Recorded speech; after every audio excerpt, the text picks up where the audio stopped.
నమస్కారం సిటీ వార్తలకు స్వాగతం.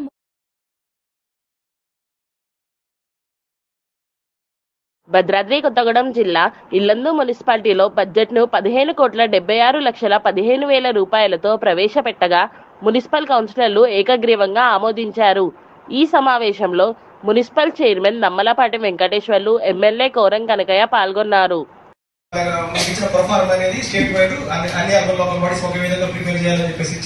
దీంట్లో మనం చూసినట్లయితే ముందుగా మన మున్సిపాలిటీకి ఏమేమి ఆదాయాలు వస్తాయనే దాన్ని చూసుకొని దాని ప్రకారం మన యొక్క ఖర్చుల్ని రూపొందించడం జరుగుతుంది. ఈ బడ్జెట్ ప్రొఫార్మా మీరు చూసినట్లు 1,66,00,000 వరకు ఒరిజినల్ గా వచ్చాయి. దాన్ని మనం లెక్క వేసుకుని ఈ 23-24 అంటే నడుస్తున్న సంవత్సరానికి మనం 1,80,00,000 వస్తాయని అంచనా వేశాము. డిసెంబర్ వరకు మనకి 1,12,00,000 మనకి వసూలు చేయడం జరిగింది. అదేవిధంగా ఇప్పుడు గడిచిన సంవత్సరాలకు సంబంధించి ఈ సంవత్సరం మొత్తం ఆదాయాన్ని లెక్కలో వేసుకుంటే మనకి ఇంకా ఈ ఆర్థిక సంవత్సరం డిమాండ్ 2,76,00,000 ఉంది. దాంట్లో మనం ఇప్పటి వరకు 1,12,00,000 వసూలు చేయడం జరిగింది. ఈ ఆర్థిక సంవత్సరం చివరి వరకు మనము మనకున్న మొత్తం కలెక్ట్ చేసినట్లయితే రాబోయే ఆర్థిక సంవత్సరంలో మనం 1,89,00,000 మనకి ఇంటి పన్నుల ద్వారా ఆదాయం వస్తుందని అంచనా వేయడం జరిగింది. అదేవిధంగా స్టాంప్ డ్యూటీల ద్వారా మనకి ఇది గవర్నమెంట్ అనేది గ్రాంట్ రూపంలో రిలీజ్ చేస్తుంది కాబట్టి స్టాంప్ డ్యూటీని మనం డిస్కంటిన్యూ చేయడం జరిగింది. దాని ద్వారా మనకి ట్యాక్స్ ఇంటి పన్నుల ద్వారా మొత్తం మనకు వచ్చేసి రాబోయే ఆర్థిక రెంటల్ ఇన్కమ్స్. దీంట్లో భాగంగా మనకి తాయి బజార్ కలెక్షన్ అయితేనేమి మన యొక్క షాప్స్ ద్వారా అద్దెల ద్వారా ఆదాయం కింద లెక్క కడతాము. దాంట్లో మనకి 22-23 ఆర్థిక సంవత్సరానికి గాను 27,09,000 మనకి వచ్చాయి. ఈ సంవత్సరం మనము 88,09,71,000 వచ్చింది. కాబట్టి ఈ యొక్క ట్రేడ్ లైసెన్స్లు ఇవన్నీ ఎక్కువ వసూలు అవుతున్నాయి కాబట్టి 11,60,000 మనం 16,10,000 పెంచుతూ సవరించిన బడ్జెట్ రూపొందించాము. మనకి 22-23 ఆర్థిక సంవత్సరానికి కానీ 21,65,000 వచ్చాయి. మనం ఈ సంవత్సరం 20,00,000 వస్తుందని అంచనా వేయడం జరిగింది.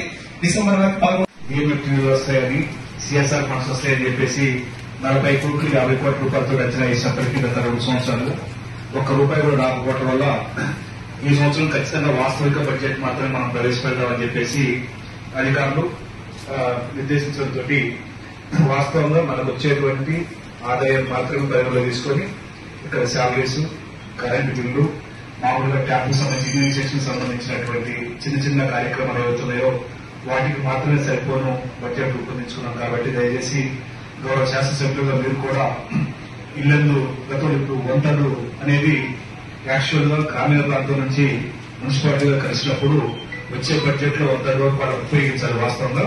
కానీ ఆ డబ్బులు కూడా లేకపోవడం వల్ల ఇప్పటి వరకు మున్సిపాలిటీ నుంచి సాధారణ నిధుల నుంచి ఒక రోడ్డు కానీ ఒక డ్రైవింగ్ కానీ ఎటువంటి అభివృద్ధి కార్యక్రమానికి కూడా ₹1 కూడా ఉపయోగించలేని పరిస్థితిలో మున్సిపాలిటీ ఉంది. కాబట్టి దయచేసి గౌరవ ముఖ్యమంత్రి గారి ఆధ్వర్యంలో సీనియర్ ఆధ్వర్యంలో మీరు ఖచ్చితంగా ఇళ్లను మున్సిపాలిటీకి ప్రత్యేకంగా నిధులు తీసుకొచ్చడం మాత్రమే ఈ సాధ్యమైందని చెప్పి తెలియజేస్తూ గౌరవ కౌన్సిలర్స్ అందరూ కూడా ఈ యొక్క బడ్జెట్ ని ఆలోచించే విధంగా తప్పక ద్వారా తెలియజేయాలని కోరుకుంటూ ఇప్పుడు పెద్దలు కనకగా మాట్లాడాల్సిందో బడ్జెట్ చెప్తున్నారు. ఇంత తక్కువ బడ్జెట్ తీసుకున్నది తప్పకుండా ప్రభుత్వంలో వచ్చేటువంటి బడ్జెట్ కోసం ప్రయత్నం చేయాలని చెప్పి ఒక ఆలోచన ఉంది. మన జిల్లాకు సంబంధించినటువంటి మంత్రులు పెద్దలు శ్రీనివాసరెడ్డి గారి పద్ధతిలో సంబంధించిన శాఖ మంత్రులు వారిని సంప్రదించి మీరు కూడా పట్టణాలకు సంబంధించినటువంటి డెవలప్మెంట్ కోసం కానీ ఇతర విషయాల్లో ఒక తీర్మానం చేసి ప్రభుత్వానికి బడ్జెట్ పంపించే విధంగా నివేదిక తయారు చేసుకుని ఉంటే తప్పకుండా సంబంధిత శాఖ మంత్రులు కలుసుకొని మన బడ్జెట్ మన బడ్జెట్ ఏర్పాటు చేయడానికి ప్రయత్నం చేద్దని విజ్ఞప్తి చేస్తూ అందరూ కూడా ఏమైనా అవసరం ఉన్నాయో అవన్నీ కూడా ఒక పేపర్ ద్వారా నివేదిక తయారు చేసుకుంటే బాగుంటుంది.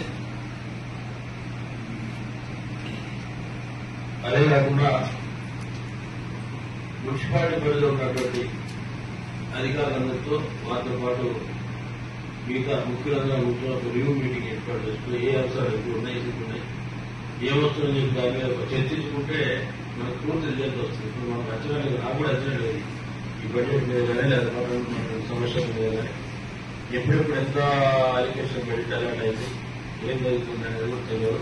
కాబట్టి మనం రివ్యూ ఒకటి పెట్టుకోవాలి. మంత్రి గారు కూడా వస్తారని చెప్పాడు. వాళ్ళు వస్తే మనం కూర్చొని చర్చించుకొని ఏం చేయాలని ఆలోచన చేస్తాం. తప్పకుండా మన పట్టణాన్ని మనం అన్ని విధాల అభివృద్ధి పరచాలని విధంగా ప్రతి ఒక్కరు కూడా ప్రయత్నం చేయాల్సిన అవసరం ఉంది, బాధ్యత ఉందని విజ్ఞప్తి చేస్తాం. సిటీ వార్తల సమాప్తం. నమస్కారం.